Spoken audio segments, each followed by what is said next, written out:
morning. It's episode 2, Waking Up with Danny, and thank you very much for joining me here on this special holiday edition of Waking Up with Danny. I'm coming to you from this beautiful town in this beautiful state, Asheville, North Carolina. Let's get right into it. It's time for the weather. It's time for the weather. It's time for the weather. It's time for the weather. Waking up with Danny. It's not that bad out there, actually, this morning. We're looking at, 40s and 50s throughout the nation, except for up in the Northeast where Chicago, Washington, and Boston are down into the blustery 30s. We got 46 down in Atlanta, 59 over in San Francisco, Salt Lake City at 41, Seattle 46, Boston 33, and down in Miami, Florida, 68 degrees. Now let me give a little bit of a weekly forecast for some notable areas in the U.S. In San Francisco, California, hazy this morning, but look for warm temperatures today, 61. Tuesday up to 64. Wednesday, a chance of showers. And sunny and partly cloudy throughout the rest of the week and into the weekend, mid-60s. Let's do some local weather. That makes sense. This morning, humidity is 89%. Winds out of the northeast at 7 miles per hour. Temperature is 45. Look for rain and nastiness today and tomorrow and into Wednesday. Nice on Thursday and Friday and Saturday and Sunday. Partly cloudy skies. Mid-40s, upper 50s, just a mix of everything. Look for lows at around 28 Sunday night. Otherwise, pretty pleasant. Now, there are 4 things that are abnormal about the weather right now throughout the entire world. We have September snow. We have lake effect rain showers. We have western heat. And we have quiet tropics. Now, I know what you're thinking. You're thinking, what does it all mean, Danny? Well, I'm here to lay it all out for you. A strong upper atmospheric trough will dig through the plains and the Midwest as an upper atmospheric ridge builds in the west. Well, this means chilly temperatures for the northern Rockies and to the southern plains and the Midwest, while the west coast will bake in the searing heat. Get out the shorts. Stop the traffic and see what's going on. It's time for traffic on Waking Up with Danny. Traffic this morning, let's start in Tokyo. Shinjuku, congested coming in from the west, from the Rokukoen neighborhoods. Waseda and Chiyoda areas are clear, no surprises there. I think we all saw that coming. Komabato Daimai, a little congested coming north. There's an accident on the highway there, so if you're in Tokyo this morning, drive safely. Over on the U.S. side of things, usual cast of characters, you got your New York Cities, you got your Los Angeles, you got your Seattles and your Chicagos, all congested as you're coming into the city areas. You see, what's happening here is there's a lot of people on the road just trying to get to work or their place of residence this morning. So when you get that many people on the road moving in the same direction at the same time, you're going to get some backups. You're going to have some accidents, and the next thing you know, traffic's not flowing. You got people trying to merge. People aren't letting them in, so, you got a backup. You got congestion. Just bottom line, drive safely. Don't do anything stupid. Signal when you change lanes. Simple little things that can save lives. Let's save lives together. Headlines and things. It's time for the news. What does it all mean? News. Headlines around the world. It's time for the news. I'm waking up with Danny. News. Big city police departments and union leaders around the country are warning the rank and file to wear bulletproof vests and avoid making inflammatory posts on social media in the days after a man ambushed 2 officers and set them to death inside their patrol car. The slayings come at a tense time as police nationwide are being criticized following Garner's death in a New York officer's chokehold and the Browns' fatal shooting in Ferguson, Missouri. Protests erupted in recent weeks after grand juries declined to charge the officers involved. After the officers' killings, a union-generated message at the 35,000 officers in the New York Police Department warned officers that they should respond to every radio call with 2 cars, quote, no matter what the opinion of the patrol supervisor, end quote, and not to make arrests, quote, unless absolutely necessary, end quote. Oil rose above $61 a barrel on Monday, mirroring gains in equities as investors became confident there would be no further substantial price loss in the run-up to the new year. So I guess we can say goodbye to those falling gas prices. It was nice while it lasted, was it not? And the plot thickens in the war of words over the Sony hack. The North Koreans said they did not hack Sony, but be prepared for more. President Obama said it was the work of vandals, and the hackers sent the FBI a link to a YouTube video titled, quote, "You are an idiot," end quote. Time to look at movies today. I'm waking up with day.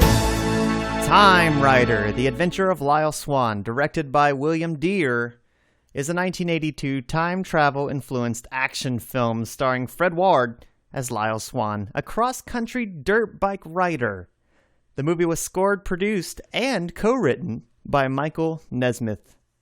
Lyle Swan is a well-known dirt bike motorcycle racer who is in the desert competing in the Baja 1000, a multi-class vehicle cross-country race.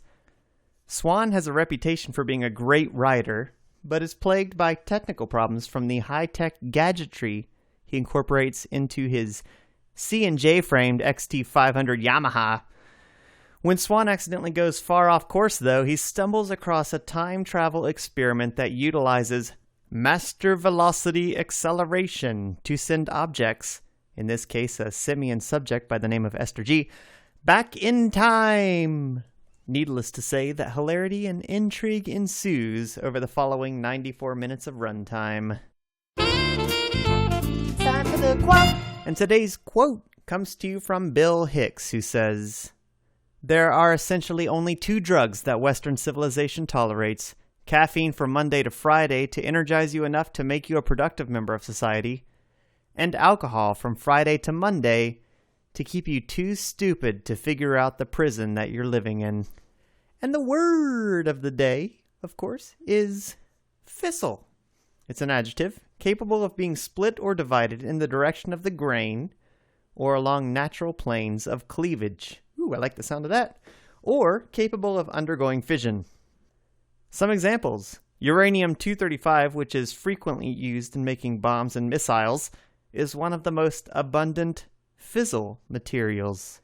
And did you know that when scientists first used fissile back in the 1600s, the notion of splitting the nucleus of an atom would have seemed far-fetched indeed? In those days, people thought that atoms were the smallest particles of matter that existed and therefore could not be split. And you know you gotta learn something today. Make your life better.